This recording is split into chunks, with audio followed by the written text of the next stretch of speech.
power is in the collaboration, not the isolation.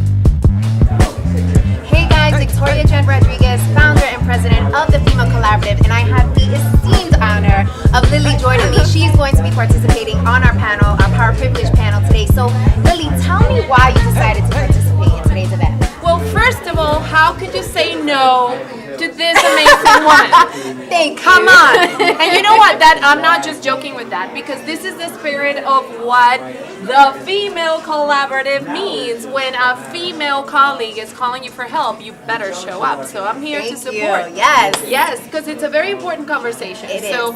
When I heard that Victoria wanted to expose the raw, candid, and real stories behind all these movements that we're seeing that are sprouting, and challenges that we're having both on the guy side and the female side, and all of us together as one, I just had to come and be part of the conversation, because we need to have more of these places to convene to find solutions. I think that's what we need.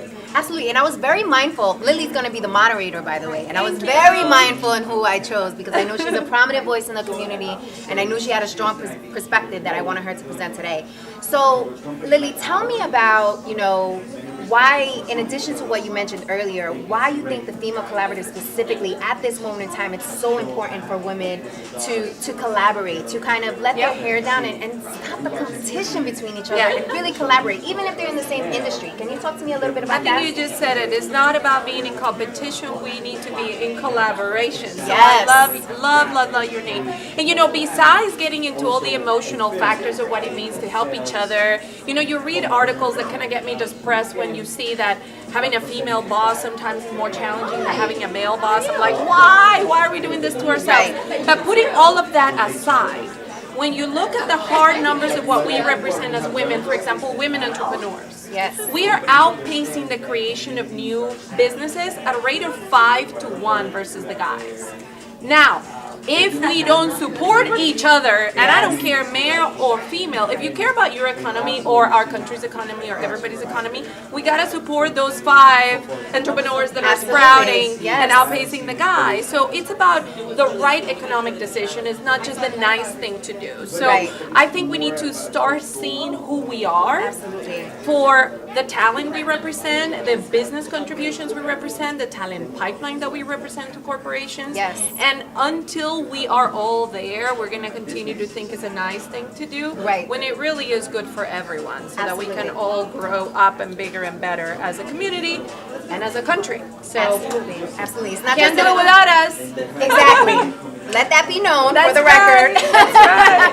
So Lili, given this new age of social media and just a new wave of how we work today is very different than the generation coming behind us, right? So what advice do you have to offer the women who are looking up, right, and trying to find their way, trying to really identify with who they are? What advice do you have for them?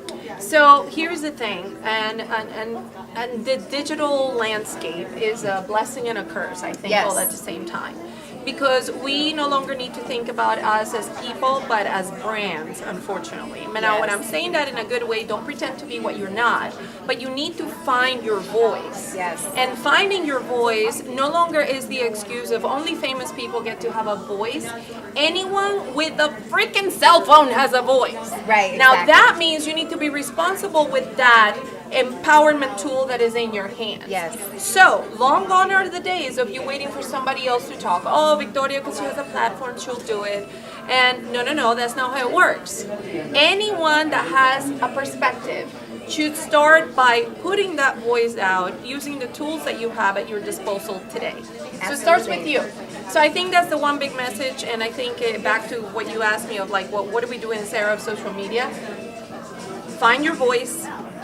Give it a platform. Don't wait for others to talk for you, because the change and the influence starts with you, where you're at today. And then it mushrooms up and it turns into a big, beautiful thing, but it has to start somewhere. So don't wait for others to speak for you. Now you guys can see why I invited Lili to be the moderator, right? She is just badass, and I'm so excited to have you. Thank you so much. I can't wait to see what you share in the panel. I can't wait. No, and please get involved.